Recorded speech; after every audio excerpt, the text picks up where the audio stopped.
Muchas gracias, Nuria, y también a la Fundación de Amigos del Museo del Prado por invitarme, ¿no?, a participar en este curso dedicado a la era de los genios, con una charla sobre los Leoni, sobre León y Pompeo Leoni, Renacimiento, manierismo al servicio del poder. Son dos grandes escultores, ¿no?, sobre todo León Leoni, que dedicó buena parte de su vida, como veremos, ¿no?, resumidamente, a la conmemoración de su patrono más importante, Carlos V, y Felipe II. Son dos representantes de lo que podemos llamar, ¿no?, renacimiento habsbúrgico. Bien, León Leoni nació en Arezzo. Arezzo está cerca de Florencia, en Toscana, en el año 1509. No voy a hacer un repaso exhaustivo de toda su vida. Sí quiero indicar cómo antes de entrar al servicio de los poderosos, que en un primer momento son nobles cercanos a Carlos V y luego ya directamente a Carlos V, pues como sucedió algunas veces en el Renacimiento, estos escultores que se dedicaban también a la orfebrería, también a la joyería, también a las obras de pequeño tamaño, y luego hablaré un poco de este tema, pues, como pasaba con Cellini, con Benvenuto Cellini, pues eran acusados, con razón o sin ella, de robar, ¿no?, de quedarse con parte del oro, de las piedras preciosas. Además, había un sistema casi de acusaciones entre unos y otros por puras rencillas profesionales. De manera que en el año 1536 ya Leoni fue acusado de acuñar monedas falsas, y fue entonces cuando dejó la oficina de acuñación de Ferrara y se refugia en Venecia. Ese momento es muy importante porque en Venecia él va a conocer a Tiziano, va a conocer al arquitecto y también escultor Sansovino, al escritor Aretino, es decir, un poco a el cogollo de la intelectualidad veneciana de los años 30, que estaba empeñada en una renovación artística de la ciudad.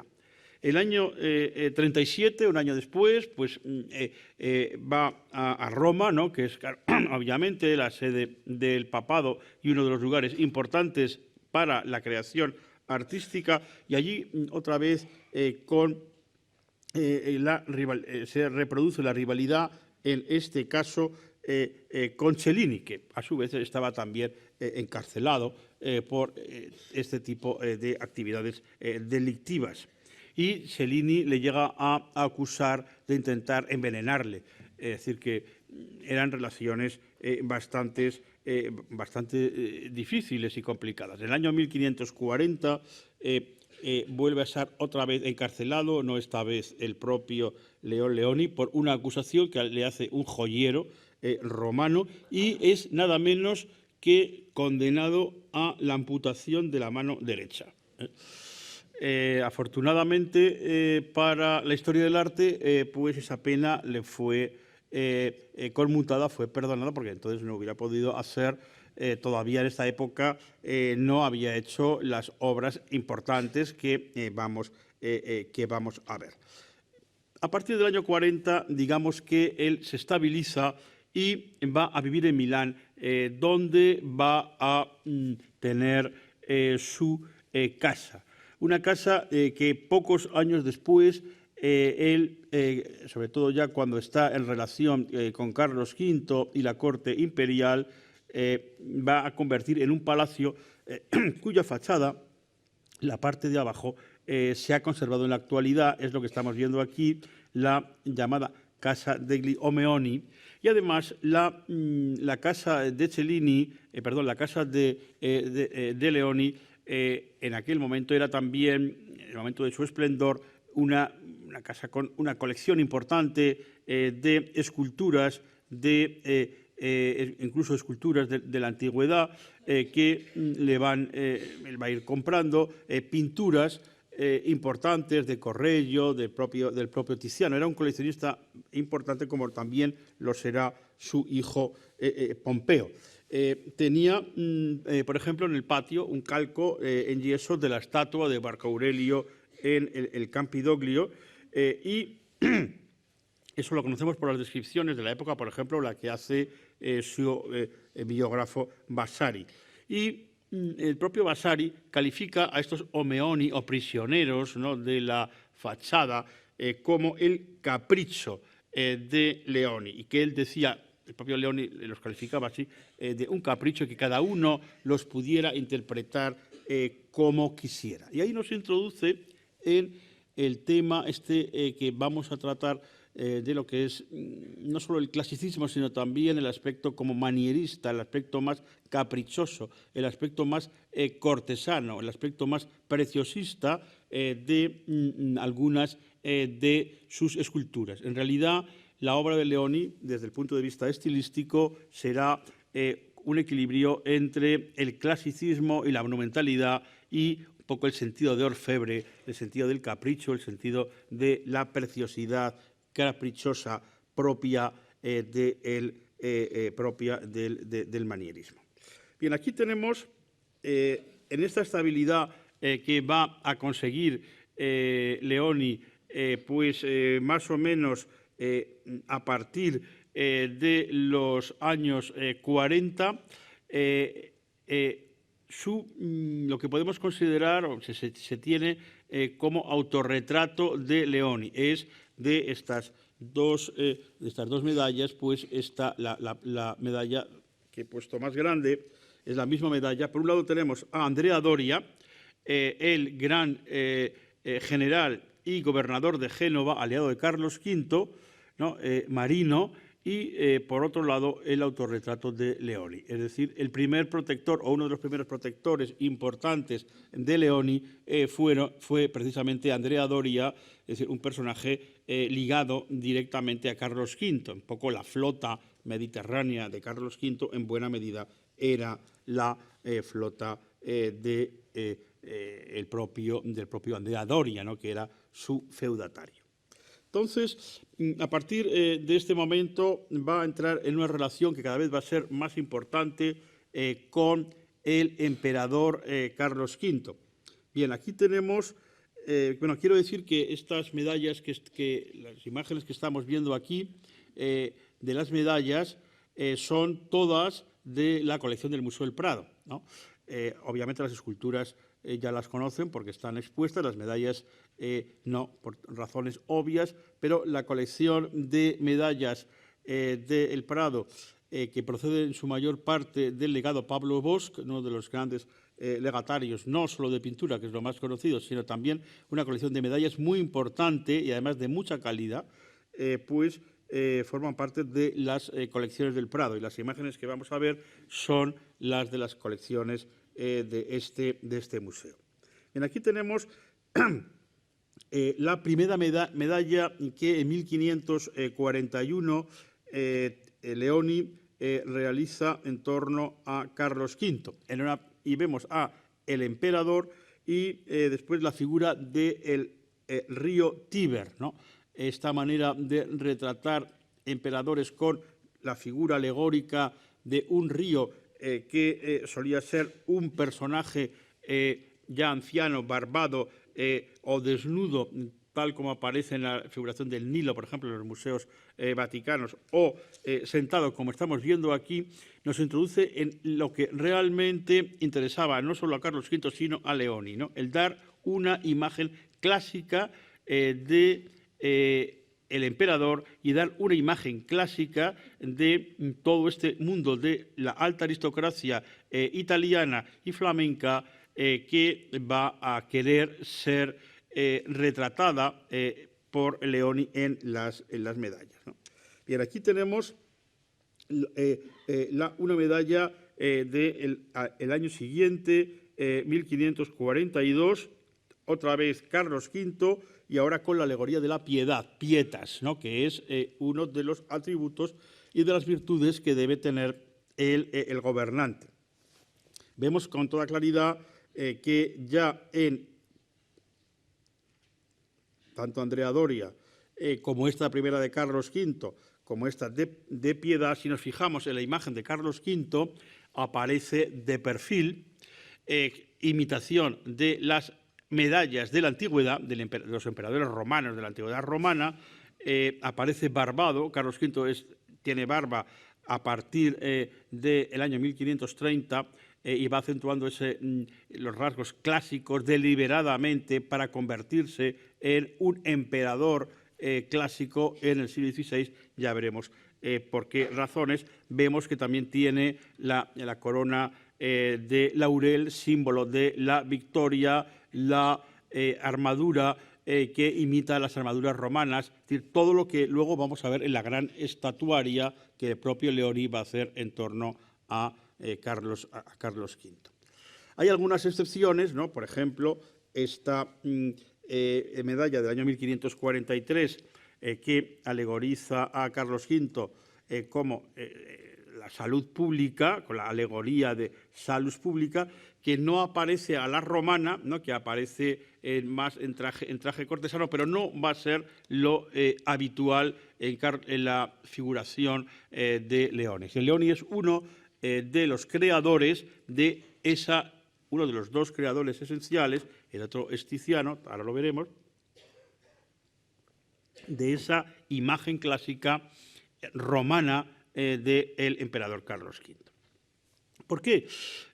Porque había una moda en los años 30 y 40 cada vez más destacada entre la aristocracia italiana de tratar de emular lo clásico dentro de la moda clásica propia del Renacimiento, pero si hay un momento en que eso se convierte en una especie ya de manía por parte de la nobleza, es en estos años de en torno al 30 y al 40, y además en toda la nobleza italiana, pero sobre todo en la nobleza más ligada a Carlos V, por lo que podemos llamar la nobleza imperial, ¿no?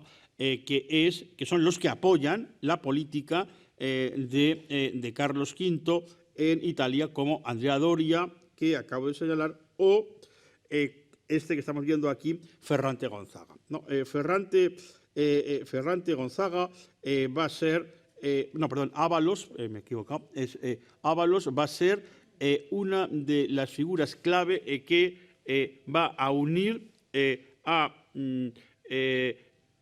Leoni con Tiziano y a los dos con la figura de Carlos V. Aquí estamos viendo un cuadro, es un cuadro de la alegoría del Marqués de Ábalos del Museo del Prado, un cuadro que luego va a ser de la colección real. Este era gobernador en Milán, es decir, uno de los lugares clave del dominio de la monarquía española en Italia, y a la derecha estamos viendo la figura también de Ábalos por Tiziano en un cuadro que ahora está en el Museo Getty en California.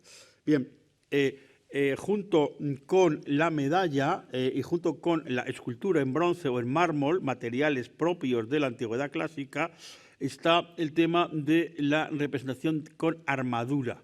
La armadura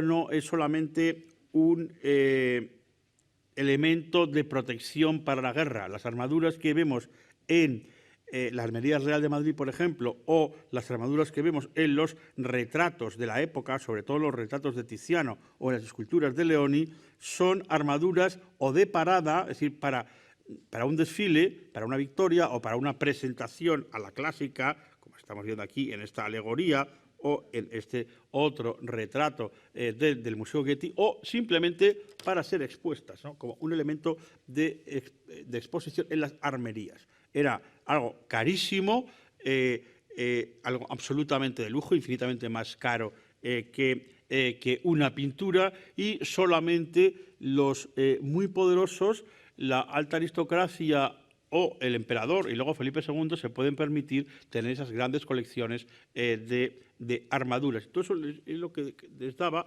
ese aspecto clásico que estoy señalando y que culminará, como digo, en los cuadros del veneciano y en la escultura de León Leoni. Por este momento, aunque luego más adelante hablaré con un poco más de detalle, Carlos V le encarga en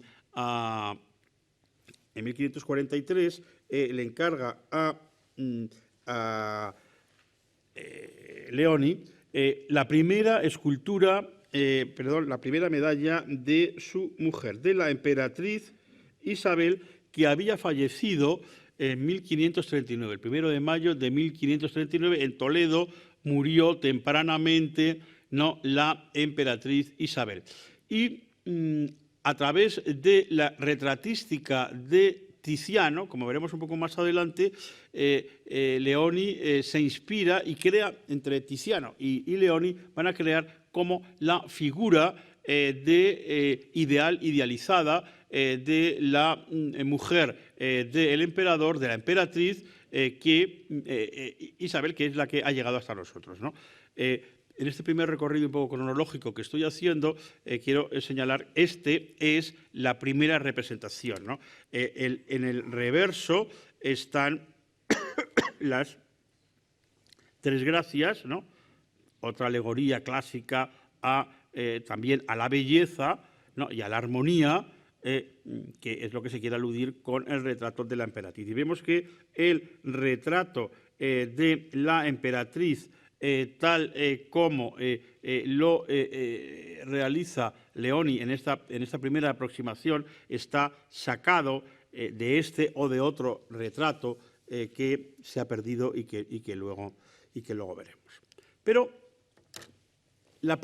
estas primeras relaciones de Carlos V con Leoni, estamos viendo que se desarrollan en el campo de la medallística, ¿no? Un campo que es muy importante dentro de esta moda antigua, como estoy diciendo, pero que no deja de ser un campo menor, ¿no?, como indica el propio Vasari en la vida. Dice, hay un momento en que Leoni dice, no he sido criado solo para hacer medallas.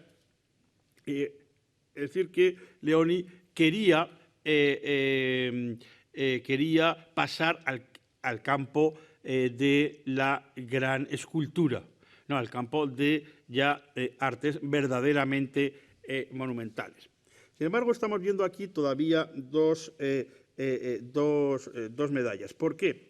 Porque son dos medallas de Leoni.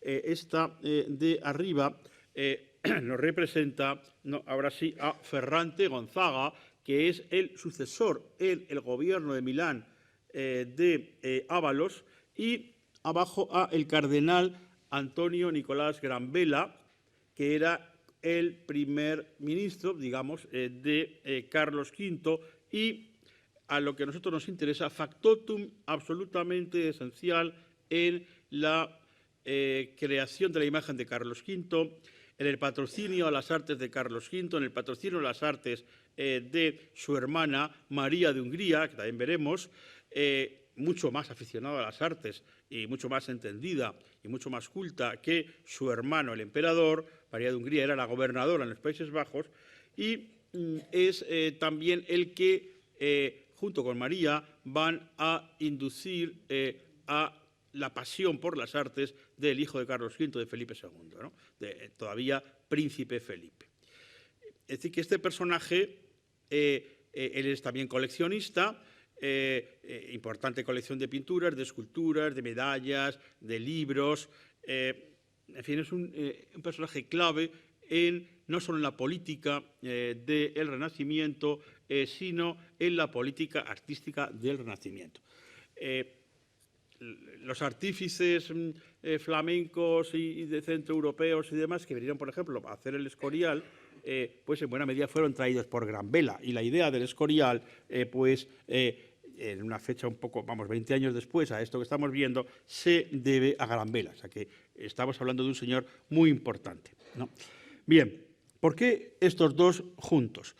Porque el momento clave del patrocinio de la Casa de Austria a Leoni se produce a final de los años 40, en torno a 1547, 48, 49, hasta el año 51, 52, en todo el ciclo de esculturas, que son las que se conservan aquí en el Museo del Prado, y eso se debe a la idea y la iniciativa de este personaje, ¿no?, del cardenal Granvela, que fue el que encargó a este otro personaje, Ferrante Gonzaga, ¿no?, de una familia importantísima de Italia, gobernador en Nápoles, gobernador en Milán, que indujera y controlara la ejecución de un amplísimo programa de esculturas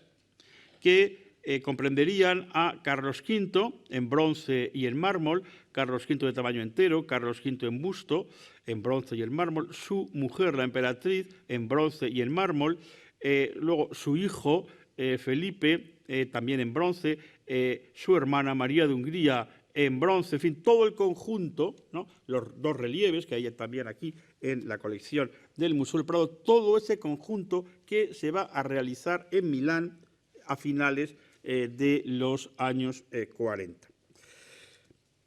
Poco como para abrir boca de ese conjunto, pues una de las últimas medallas que vamos a ver. Esta medalla, que es quizá la obra más importante en el campo de la medallística en torno a Carlos V, vemos la perfección ya que en 1547 pues, y 1548 va a conseguir Leoni a la hora de representar a la clásica como emperador romano a Carlos V, ¿no? Aquí vemos todos los elementos, el laurel, la armadura, el toisón de oro, el perfil y el sentido majestuoso, ¿no?, clásico que le va a dar en esta medalla en plata. Y en el reverso vemos que lo que representa Leoni es la caída de los gigantes, ¿no? Júpiter es una cita de la Eneida, que ya veremos que va a ser muy importante en todo este momento, Júpiter expulsando a los gigantes, que es una alegoría del castigo del Padre de los dioses a los que se han rebelado. Es decir, es una alegoría del poder que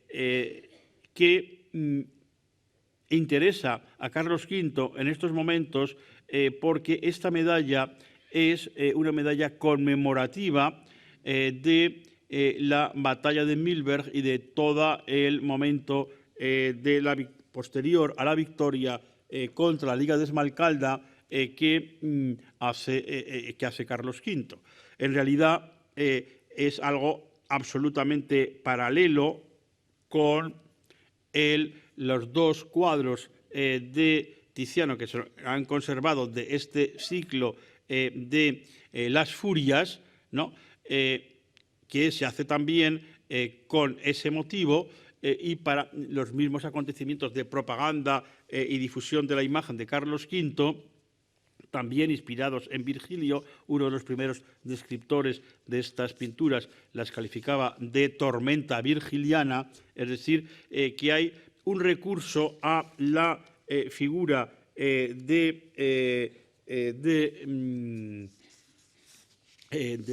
Virgilio y la Eneida como justificación y explicación clásica, como veremos, de todo este ciclo. Y de todo este ciclo, la imagen, por supuesto, más importante es el célebre Carlos V con el Furor de Leoni, ¿no?, que es una de las obras maestras no solo de la escultura, sino del propio Museo del Prado, que obviamente todos ustedes conocen, porque cada vez que se entra por la puerta de Goya Alta nos topamos desde los años 20, pues con el año 25, 26, con esta escultura de Carlos V y el furor. Y en el año, en la cronología es encargada esto en el año 49-50, en el 51 Leoni funde la escultura desnuda de Carlos V, que ahora veremos. En el año 53 funde el furor, la escultura debajo del furor. En el año 55 funde la armadura que se sobrepone a la escultura desnuda del emperador. Y en el año 56 las esculturas parten de Milán, donde los hacía en su casa Leon Leoni, a Flandes, ¿no? El primer lugar de esta escultura, como prácticamente todo el resto de la producción, pues termina en estos momentos, va a Flandes. Otra, sin embargo, se queda en Milán. En el año 1564 sería la terminación, pero ya no lo hace los últimos toques, ya no lo hace León, sino lo hace su hijo Pompeo. Hay que decir que Leon Leoni había estado en Bruselas, sí que logró Carlos V llevárselo a Bruselas unos años antes, donde estaba muy familiar de Carlos V. Se nos dice que Carlos V bajaba a verle cómo trabajaba, será verdad o no será verdad, pero indica ese interés excepcional de Carlos V por un artista que no es corriente, como sí lo será luego en el tiempo de su hijo, ¿no? Bien, conocemos no solamente muy bien el proceso de creación de la escultura, sino que hay un carteo muy interesante entre Ferrante Gonzaga y el arzobispo de Arras, que es Gran Vela, por el cual podemos seguir no solamente la cronología de la obra, sino el significado tanto artístico como iconográfico de esta obra, ¿no? En una de estas cartas, Ferrante Gonzaga indica que la escultura está hecha, dice, con grande artificio grande artificio, y que se tiene por cosa singular. Bien, este tipo de adjetivos no son gratuitos, no es una alabanza vacía. La palabra artificio nos indica ese plus artístico, es decir, es arte, pero es más que arte, es algo muy cuidado, muy artificiosamente realizado, ¿no? Porque Leoni, antes de hacer esta escultura monumental, se ha ejercitado en las medallas y en esas obras más pequeñas, y le ha dado esa habilidad también artificiosa. La palabra singular, única, es singular, único, especial, es también, tiene un sentido estético, es decir, no son elementos repetitivos, no son elementos seriales, es algo realmente muy pensado. Tanto artificio como singular son categorías estéticas del manierismo en pintura y en escultura. El propio Ferrante Gonzaga dice que le llama la atención acerca del cuidado casi de orfebre. Cuidado es otra palabra de este mismo campo de significado, casi de orfebre, lo mismo, ¿no? Con que ha tratado los detalles como el rostro del furor, los dientes del furor, luego veremos imágenes más cercanas, la lengua de la boca abierta de la escultura del furor, e incluso sus gotas de sudor, ¿no? Dice que están delicadamente realizadas. Es decir, no solamente tiene ese carácter absolutamente monumental, sino también ese detalle, ese gusto por los detalles, ¿no? Por la delicadeza casi de orfebre, ¿no? Que aparece, aquí tenemos la escultura del furor, ¿no?, con la boca abierta, que se ven los dientes, las gotas y demás, cuidando cada uno de esos incluso pequeños detalles de la escultura. Vasari, en al cual estoy siguiendo junto con las cartas de Ferrante Gonzaga a Gran Vela, dice que en este momento Carlos V le va a encargar obras de mayor importancia que las medallas. Aquí vemos que ellos son conscientes que una cosa es realizar obras pequeñas, medallas, otra cosa es ese paso a la gran escultura. Dice, conocida la virtud y la habilidad de Leoni, el emperador le va a encargar cosas de mayor importancia que la que tienen las medallas, ¿no? In opere di maggior importanza che le medaglie non sono. Es decir, que son absolutamente conscientes de lo que está pasando. En una carta de Leoni dice que esta escultura es un capricho, y la palabra capricho es otra vez lo mismo que artificio, que singularidad. No, la palabra capricho luego se va a emplear mucho en el XVIII, Tiepolo, Goya, etcétera, etcétera, ¿no? Pero ya se emplea en el siglo XVI en el manierismo porque es un capricho. Y el capricho es como algo que le ha venido en gana, no sería así, pero es la retórica que está empleando a Leoni, cuando en el año 51 piensa en incorporar a la escultura, que al parecer en un principio, no creo que fuera así, pero simula que es así, quiere que sea solamente, ¿no?, la escultura de Carlos V como héroe, héroe clásico desnudo. Por capricho, pues decide colocarle una armadura portátil, ¿no? Y entonces la califica, dice, mi nuevo capricho que contentaba a su majestad con la estatua que se armaba y se desarmaba. Este juego de colocar, quitar, poner, verlo armado, verlo desarmado, es un juego también, ¿no? Tiene un significado profundo, político, que ahora veremos, pero también es un juego puramente formal, puramente estético, que está dentro de la categoría del manierismo. Vasari describe la armadura como molto gentile, muy bella, muy gentil. Destaca también ese juego de quitarla y no quitarla, que produce, dice, tanta gracia. Entonces estamos viendo que artificio, singularidad, capricho, gracia, es decir, que son todos los elementos de la estética del manierismo. Pero lo más artificioso de la escultura, ¿no?, es el juego de la composición. Dice, el artificio ha consistido en cómo habla Leoni, he acomodado las dos figuras con poca base y una no molesta la visión de la otra. Y de todas las cuatro vistas que ha de tener la escultura, no molestan ninguna y la menos bella es la mejor. Es decir, que lo que cuidó al máximo Leoni fue que la visión de la escultura tuviera un punto de vista bello desde cualquier lugar que se viera.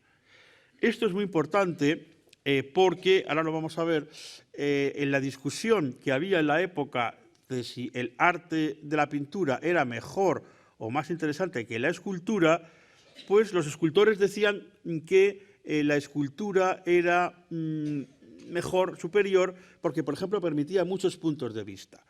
Y eso los pintores ya veremos cómo van a responder, ¿no? Esa idea de la multiplicidad de puntos de vista es la idea de la dificultad, ¿no?, que es también otro de los términos propios de la estética manierista. Y esta escultura, esto tenía que haber hecho un vídeo, pero vamos, lo pueden hacer la experiencia en cualquier momento dando una vuelta por la rotonda de Carlos V y se puede observar que desde cualquier punto de vista componen una figura bella. Eso es muy difícil de hacer, exige mucho pensamiento, exige mucho dibujo, mucha reflexión previa. Y eso es el máximo artificio de la escultura, que sea una escultura para ver desde prácticamente infinitos puntos de vista. Bien, esta escultura, entonces, no solamente es importante por la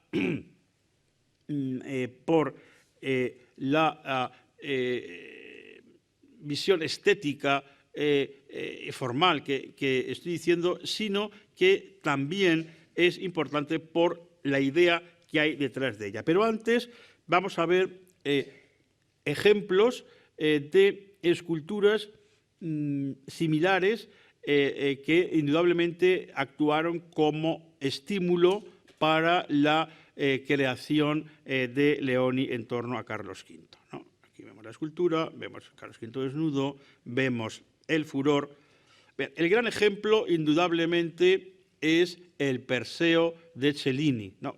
Que posiblemente sea la escultura en bronce de mayor calidad de todo el Renacimiento en la Plaza de las Señorías de Florencia, y que tiene también esa cualidad, ¿no?, querida por Cellini, de poderse contemplar desde cualquier punto de vista, incluso de espaldas, donde pues Cellini ha hecho esta especie como de, se piensa que es su propio autorretrato, ¿no?, una cosa así un poco arcimboldesca, pues eso es el máximo, ¿no?, de perfección y el máximo de capricho posible. El tema de las esculturas que se pueden rodear y que tienen visiones privilegiadas, también el ejemplo máximo está también al lado del Perseo de Cellini, es el rapto de las Sabinas de Juan de Bolonia en la Plaza de la Señoría, aunque es una escultura posterior a la de Leoni, pero nos indica ese gusto por esa complicación de rodear a la estatua y de verlo desde todos los puntos de vista que sea necesario. Los pintores respondían de esta manera, ¿no? Y Broncino, que era el pintor oficial de la corte de Cosme I de Medici, pues realiza este retrato de uno de los enanos de la corte, el enano Morgante, y como era no corriente, pero sí se hizo varias veces, la misma figura en dos cuadros, ¿no?, por delante y por detrás, para indicar, bueno, pues nosotros no podremos rodear, pero también podemos realizar esos puntos de vista distintos en torno a la pintura. Uno de los mejores ejemplos se puede ver aquí en el Prado, y además es querido por Tiziano. La Danae de Tiziano del Prado ve un tema, es decir, el desnudo femenino por delante, y el Venus y Adonis, que es la siguiente poesía que Tiziano manda a Felipe II, estamos viendo el tema, que es el desnudo femenino, por detrás. Es decir, esa idea de la multiplicidad de puntos de vista también en el campo de la pintura. Bueno, inspiraciones a esta escultura, por supuesto, la escultura, por ejemplo, en el Neptuno, que vemos a la derecha de Baccio Bandinelli, ¿no? Una escultura seguramente luego no realizada. En estas otras esculturas también de Baccio Bandinelli, de héroes italianos, está entonces en ese contexto, en el Neptuno de Gian Bologna para la plaza de la catedral de Bolonia, es decir, que la escultura está dentro, o el Neptuno de Amalnati, otra vez en la Plaza de la Señoría de Florencia. Este tipo de escultura, ¿no?, antes y después del Carlos V, pues resultaron realmente muy frecuentes en Italia, y está plenamente dentro de esa doble cultura de la monumentalidad y de la preciosidad, uno de cuyos puntos culminantes es precisamente la escultura de aquí del Museo del Prado, que además tiene la suerte de que esto que estoy contando no es una interpretación posterior, sino que está en los propios textos de Vasari y en el carteo entre Ferrante Gonzaga y el obispo de Arras. Bien, el significado político de la escultura de Carlos V lo voy a comentar brevemente. La escultura de Carlos V se hace después de la batalla de Milberg, y lo que le interesa a Carlos V después de la batalla de Milberg, en el cual ha derrotado ampliamente a la Liga de Esmalcalda, es no tanto de presentarse como un vencedor fuerte, que lo fue, que humilló, que actuó como un militar en época ya de la guerra moderna, de una manera muchas veces nada caballeresca. Sin embargo, lo que le interesaba era todo lo contrario, mostrarse como caballero cristiano y como pacifista, ¿no? Es una construcción propagandística muy hábil. Entonces, esta escultura lo que representa es, y lo dice también en las cartas, está basada en un verso del libro primero de la Eneida, dentro de esa revival virgiliano que he comentado antes, que dice que Eneas, cuando llega a Roma, vence a todos sus enemigos y proclama la paz, ¿no? La Pax Romana. Cuando los romanos estaban en paz, el templo del dios de la guerra, que era el templo de Jano, Jano es el dios de la guerra, se cerraba con llave, se encadenaba al furor y mientras el templo de Jano estuviera con las puertas cerradas, quería decir que el imperio romano estaba en paz, ¿no?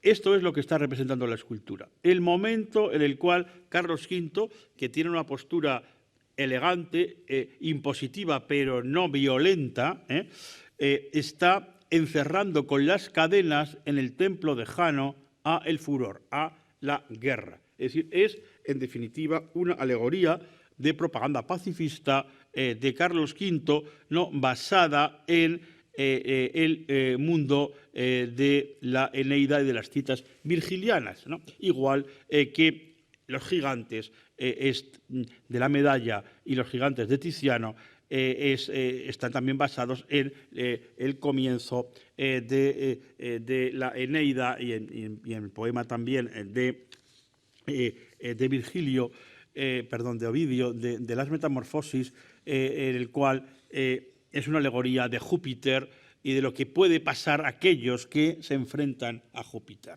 Es decir, lo que les puede pasar a aquellos que se enfrentan a Carlos V, que serán despedidos, serán castigados, como lo fueron los gigantes. Es decir, que hay todo este interés por el mundo clásico, es un interés por el mundo clásico no solo formal, no solo por el perfil de las medallas, no solo por los materiales del bronce, sino también por el sentido ideológico y literario que tienen todo el programa de esculturas. El programa de esculturas es muy amplio, no vamos a verlo todo, pero sí tiene otro punto importante en el busto de Carlos V por Leoni, que también está en el Museo del Prado. El busto de Carlos V, que lo estamos viendo aquí, recupera no solamente el material broncíneo, que es un material que aludía ya de por sí a la guerra, al mundo clásico, sino otra vez a la armadura, alude también al sistema de representación en busto, ¿no?, que es un terma romano inspirado en los bustos romanos, como el busto de Cómodo, por ejemplo, que ahora está en los museos capitolinos, pues sirve de inspiración. Vemos que en la base está el águila, que es también el animal imperial y el animal de Júpiter, el símbolo de Júpiter, ¿no? Inspiración. También una posible inspiración, porque las fechas son muy parecidas, en el busto de Cosme, lo florentino. Había muchas relaciones entre Florencia y Carlos V, entre otras cosas, porque él había repuesto a los Medici en Florencia como grandes duques de Toscana, que eran vasallos suyos. Aquí tenemos el busto de Cosme por Cellini, ¿no?, que es también perfectamente se puede poner en paralelo con el busto de Carlos V, ¿no?, que acabamos de ver. Esta inspiración, otra vez, en el mundo clásico, ¿no?, y cristiano. Aquí es el busto otra vez. La medalla que aparece aquí labrada está basada en el Cristo de la Minerva, el Cristo de Minerva médica de Miguel Ángel en Roma. Es decir, aparecen alusiones al mundo clásico, al mundo pagano, pero también al mundo cristiano. Carlos V era Miles Christi, ¿no?, el soldado de Cristo. Por esta misma época, después de la primera medalla que ya hemos visto, Carlos V sigue interesado en su mujer, en la representación a la clásica de él, y la representación no tanto a la clásica, sino a la ticianesca de la emperatriz. Aquí vemos el primer retrato, que solamente conocemos por este grabado, posiblemente inspirado en este cuadro flamenco, de la emperatriz, y seguramente no sea tanto del retrato de aquí del Prado, que es un poco posterior, sino de este retrato de donde, hoy perdido, de donde Leoni se inspira. El propio Tiziano se inspira en este retrato doble, ¿no?, de Carlos V y la emperatriz, que conocemos por esta copia de Rubens, no por el original, el cuadro del Prado, que ya hemos visto, y la escultura en bronce, también en el Prado, de la emperatriz, que es un desarrollo de la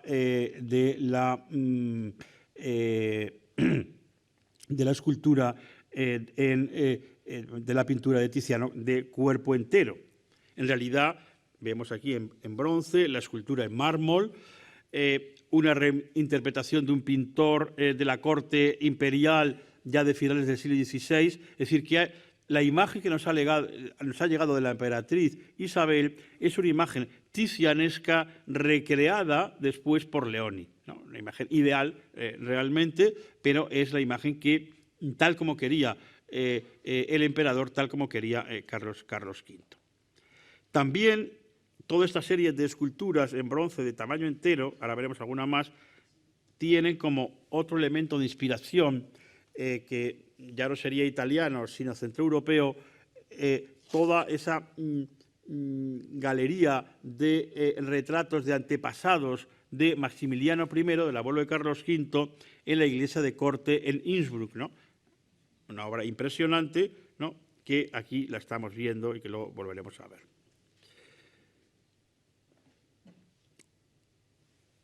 Un poco la culminación de Leoni como escultor de Carlos, de la emperatriz y de el hijo de Carlos, Felipe, sería este camafeo, ¿no?, que se conserva en el Metropolitan, pero ya cuando aparece el príncipe, ¿no?, cuando aparece el príncipe aparece otro tema importante, ¿no?, que es con el que voy a terminar, que es la aparición de Felipe II en escena. Bien, la aparición de Felipe II en escena se produce también en las mismas fechas que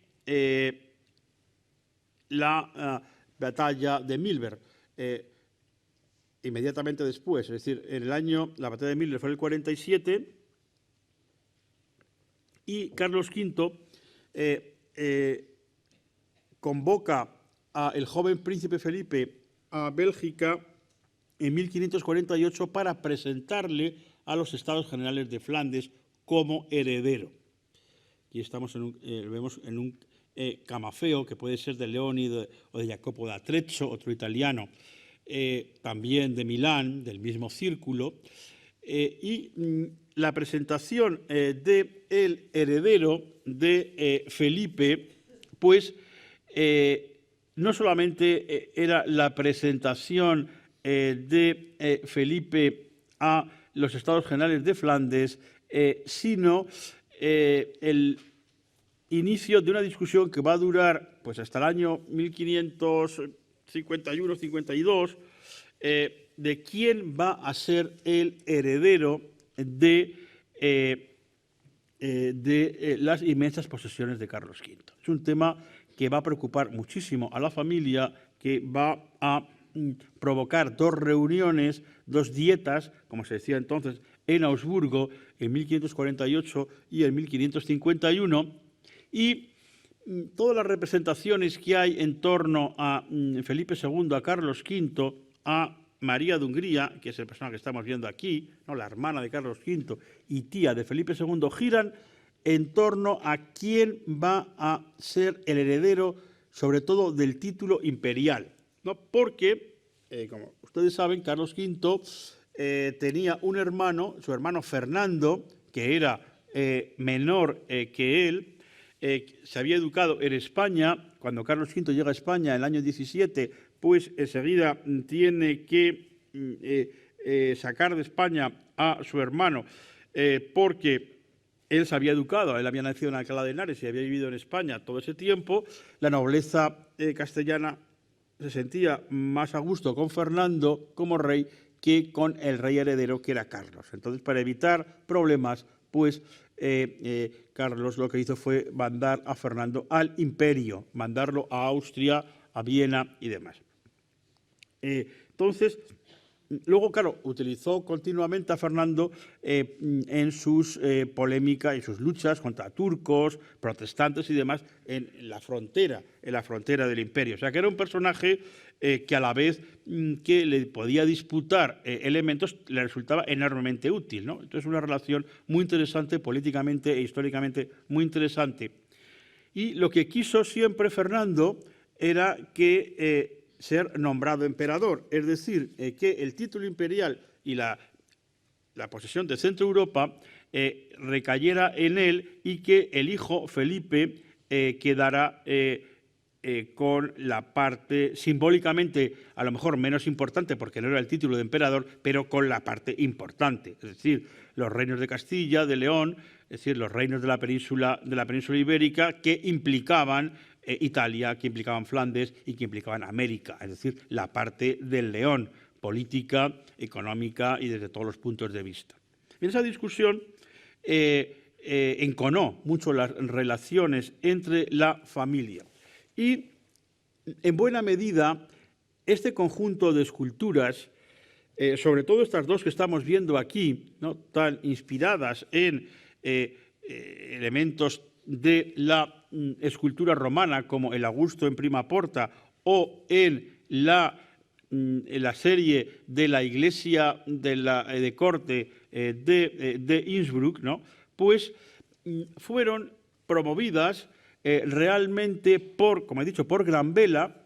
Detrás de todo las promociones de Gran Vela siempre estaba esta mujer, ¿no?, que era la más lista de la familia, indudablemente, no solamente como política, sino también desde el punto de vista cultural. Y lo que quería María y lo que quería Felipe era, y lo que no sabía muy bien que quería Carlos V, era que Felipe heredara el título de emperador, ¿no? Al final, pues las cosas no salieron como querían, porque el que se quedó con el título de emperador fue Fernando y el que se quedó con el título de rey de Castilla, de León, de Navarra, Nápoles, en fin, todas las grandes posesiones, fue Carlos V. Me cuento todo esto porque, como el título de emperador estaba ligado a el Imperio Romano, ¿no?, y luego al Imperio Romano Germánico, es decir, a la herencia de Maximiliano y a el mundo clásico, era muy importante, sobre todo para María y para Felipe, y para Gran Vela, que eran absolutamente aficionados al arte, que hubiera imágenes de Felipe II, de su familia, del propio Carlos, como emperadores, imágenes a la clásica, ¿no? Fijaros que en esta serie no aparece Fernando, para nada.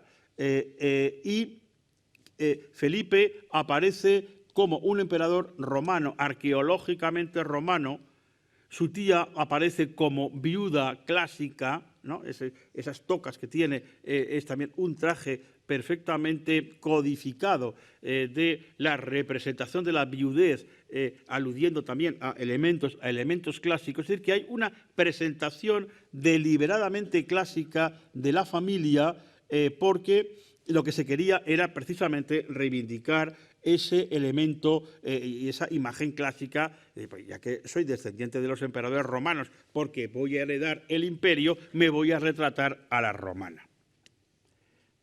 Claro, todo esto, como sabemos, luego no pasó. Y hay huellas artísticas aquí en el Museo del Prado realmente impresionantes, que no voy a poner la imagen, pero sobre todo en un cuadro que conocen perfectamente. En estos años, además de toda esta serie, y con esto ya acabo, de esta serie de esculturas, Tiziano realizó el cuadro de la Gloria, ¿no? De los pocos cuadros encargados por Carlos V desde el principio hasta el final, porque ni siquiera Carlos V a caballo de Tiziano está encargado por Carlos V, está encargado por María de Hungría. Pues bien, este cuadro, que fue llevado luego por Carlos V a Yuste, se puede ver a Carlos V, a la emperatriz, a sus hermanas, al heredero, Felipe, pero no está Fernando. Fernando está excluido de esta serie de esculturas y Fernando está excluido del cielo, muy importante. Será emperador, pero no vas a ir al cielo. Es decir, que estas imágenes tienen detrás una carga histórica y política realmente muy importante. Termino con lo siguiente. Todas las esculturas, algunas fueron a Bruselas, otras quedaron en Milán y solamente ya Felipe II, en fecha no determinada, pero seguramente sería los años 60 o 70, las trae a España, aparecen en el inventario de Felipe II del Alcázar de 1600, pero dice que están como en los sótanos, en los bajos del Alcázar. Es decir, que estas esculturas, como no habían cumplido su función, pues fueron arrumbadas. Y hay que esperar nada menos que al siglo XVII, es decir, 2 o 3 generaciones después, para que estas esculturas empiecen a salir a la luz, ¿no? Y el furor, Carlos V y el furor, empieza a salir a la luz y se coloca en uno de los patios de entrada del Buen Retiro, muy cerca de donde estamos ahora. Pero eso ya son los años 30 del siglo XVII. Estas esculturas, que por otra parte son magníficas, como estamos viendo, solamente se van a colocar en un lugar importante en el Alcázar de Madrid, en la Sala Ochavada, por Velázquez, ya casi al final de la vida de Velázquez, cuando se hace una remodelación del Alcázar para colocar el Salón Ochavado y luego el Salón de los Espejos. Pero es decir, que hasta el siglo XVII, estas esculturas, cuando ya habían perdido todo su significado político, toda la polémica en torno a la sucesión imperial, cuando solamente aludían ya a la gloria clásica del imperio, a la figura clave de Carlos V y sobre todo a su condición de obras de arte absolutamente magníficas, pasan a ocupar lugares centrales en la colección real, es decir, en el nuevo palacio que el conde duque Olivares hace para Felipe IV en los años 30, es decir, el Buen Retiro, o en la Sala Ochavada, que también, con cuadros de Rubens, Velázquez y demás, precede al Gran Salón de los Espejos del Alcázar, es decir, las 2 salas más importantes del Alcázar de Madrid. Hasta ese momento se sabía que existían, por supuesto, pero no habían encontrado un lugar en la colección. Es decir, que hay que pasar pues 40 o 50 años para que se reconozca, una vez que ya no tienen un valor político, su valor eminentemente artístico y de recuerdo de los momentos más gloriosos de la dinastía, que fueron esos años centrales del siglo XVI, del año 49 al 55, en el cual Carlos V abdicó de todas sus posesiones y se retiró a Yuste. Pues muchas gracias.